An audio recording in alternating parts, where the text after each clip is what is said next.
Target ng Senado na maipasa lahat ng priority bills bago matapos ang sesyon ng dalawang kapulungan sa susunod na buwan. Kabilang sa mga ito ang Freedom of Information Bill, pagtataas ng tax exemption ceiling sa mga bonuses na tiyak na makatutulong sa ating mga kababayan. Nagbabalik si Bianca Piedad.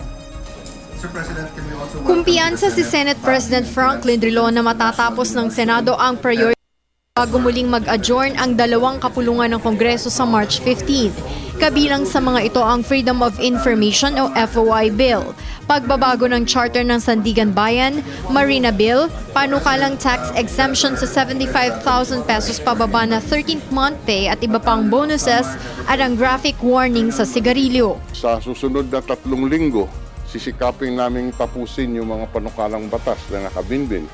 Halimbawa, yung sa Sandigan Bayan Bill, yung sa graphic warning sa sigarilyo, yung pong tax exemption sa Christmas bonus, yung FOI, yung Marina Bill na natapos na namin. Yun muna ang aming bigyan ng priority at we have only 3 weeks to do this. I think ang una naming tungkulin sa taong bayan ay mapakita yung mga reforma na sa pamamagitan ng mga panukalang batas na aming tinatalakay.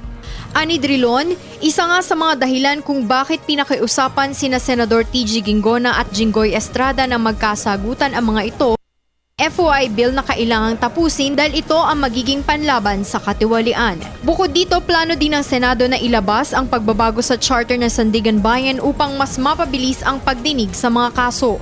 Sinabi din ni Drilon na maganda ang panukala sa pagtataas naman ng tax exemption ceiling sa Christmas bonuses at 13th month pay na isinusulong ni Senate President Pro Tempore Ralph Recto.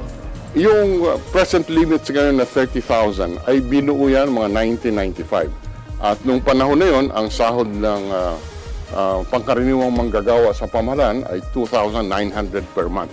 Kaya sa isang taon, ang 13th month pay ay mga 30,000. Kaya ang batas noon at hanggang ngayon, kung ang bonus ay hindi lalagpas ng 30,000, pribado man o sa publiko, public sector, yan po ay exempted sa tax. Tumaas na ng tumaas ang sahod ng mga manggagawa sa pamahalaan, mga kawani ng pamahalaan at saka sektor pribado ng beyond 30,000.